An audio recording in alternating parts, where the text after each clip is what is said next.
भगवान विष्णु ने माता लक्ष्मी को क्यों दिया श्राप। एक पौराणिक कथा। एक बार भगवान विष्णु जी शेषनाग पर बैठे बैठे बोर हो गए। उन्होंने धरती पर घूमने का विचार मन में किया। वैसे भी कई साल बीत गए थे। धरती पर आए और वह अपनी यात्रा की तैयारी में लग गए। स्वामी को तैयार होता देखकर लक्ष्मी माँ ने पूछा, आज सुबह सुबह कहाँ जाने की तैयारी हो रही है। विष्णु जी ने कहा, हे लक्ष्मी, मैं धरती लोक पर घूमने जा रहा हूँ। तो कुछ सोचकर लक्ष्मी माँ ने कहा, हे देव, क्या मैं भी आपके साथ चल सकती हूँ। भगवान विष्णु ने 2 पल सोचा, फिर कहा, एक शर्त पर। तुम मेरे साथ चल सकती हो। तुम धरती पर पहुंचकर उत्तर दिशा की ओर बिल्कुल मत देखना। इसके साथ ही माता लक्ष्मी ने कहा, मैं अपनी मनमानी। और सुबह सुबह माँ लक्ष्मी और भगवान विष्णु धरती पर पहुंच गए। अभी सूर्य देवता निकल रहे थे। रात बरसात कर हटी थी। चारों ओर हरियाली ही हरियाली थी। उस समय चारों ओर बहुत शांति थी और धरती बहुत ही सुंदर दिख रही थी। और माँ लक्ष्मी मंत्रमुग्ध होकर धरती को देख रही थी और भूल गई कि पति को क्या वचन देकर आई है। और चारों ओर देखती हुई कब उत्तर दिशा की ओर देखने लगी, पता ही नहीं चला।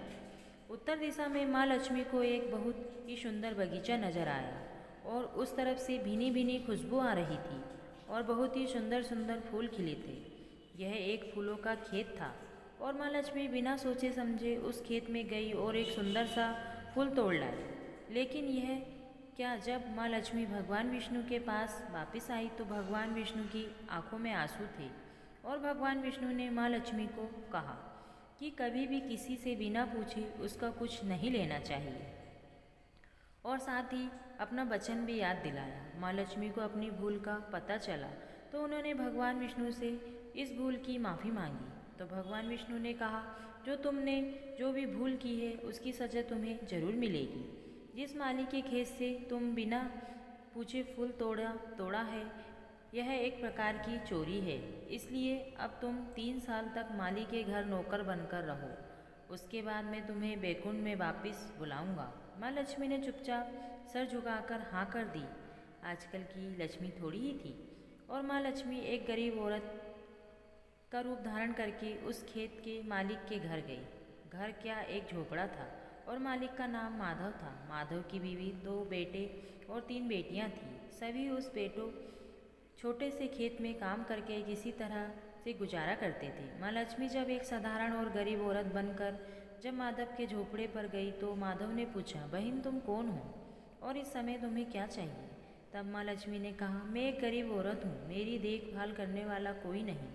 मैंने कई दिनों से खाना भी नहीं खाया, मुझे कोई भी काम दे दो।